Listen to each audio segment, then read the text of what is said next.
യുദ്ധം തുടങ്ങുന്നതിന് മുൻപേ ശത്രുവിന്റെ ആണവ കേന്ദ്രങ്ങൾ തകർത്താൽ വിജയിക്കാമെന്ന് കരുതുന്നവർക്ക് തെറ്റി. അവിടെയാണ് സെക്കൻഡ് സ്ട്രൈക്ക് എന്ന ഭീകരമായ യുദ്ധതന്ത്രം പ്രസക്തമാകുന്നത്. ഒരു രാജ്യം പൂർണ്ണമായും തകർക്കപ്പെട്ടാലും ആ രാജ്യത്തിന്റെ തിരിച്ചടി കടലിനടിയിൽ നിന്ന് മിന്നൽ വേഗത്തിൽ പാഞ്ഞെത്തും. അതാണ് അന്തർവാഹിനികളിൽ നിന്ന് വിക്ഷേപിക്കാവുന്ന ബാലിസ്റ്റിക് മിസൈലുകൾ അഥവാ SLBM. ലോകത്തിലെ തന്നെ ഏറ്റവും മാരകമായ ആയുധമായി ഇതിനെ കണക്കാക്കുന്നതിന് പിന്നിലെ ഞെട്ടിക്കുന്ന കാരണങ്ങൾ പലതാണ്.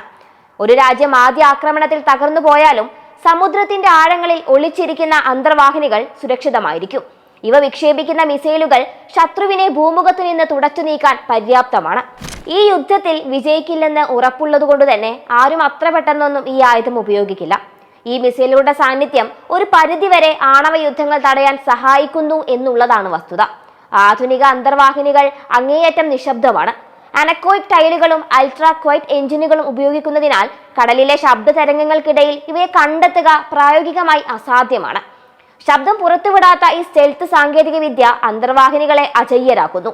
ശത്രുവിന്റെ കണ്ണിൽ പെടാതെ ഏത് തീരത്തടുക്കാനും ഇവർക്ക് കഴിയും. MIRV സാങ്കേതിക വിദ്യയാണ് ഇവയെ കൂടുതൽ ഭീകരമാക്കുന്നത്. ഒരൊറ്റ മിസൈൽ വിക്ഷേപിച്ചാൽ തന്നെ അതിൽ നിന്ന് 14 സ്വതന്ത്ര വാർഹെഡുകൾ വരെ പുറത്തു വരും. ഇവ 1500 കിലോമീറ്റർ അകലെയുള്ള വ്യത്യസ്ത നഗരങ്ങളിലോ സൈനിക കേന്ദ്രങ്ങളിലോ ഒരേ സമയം പതിക്കും.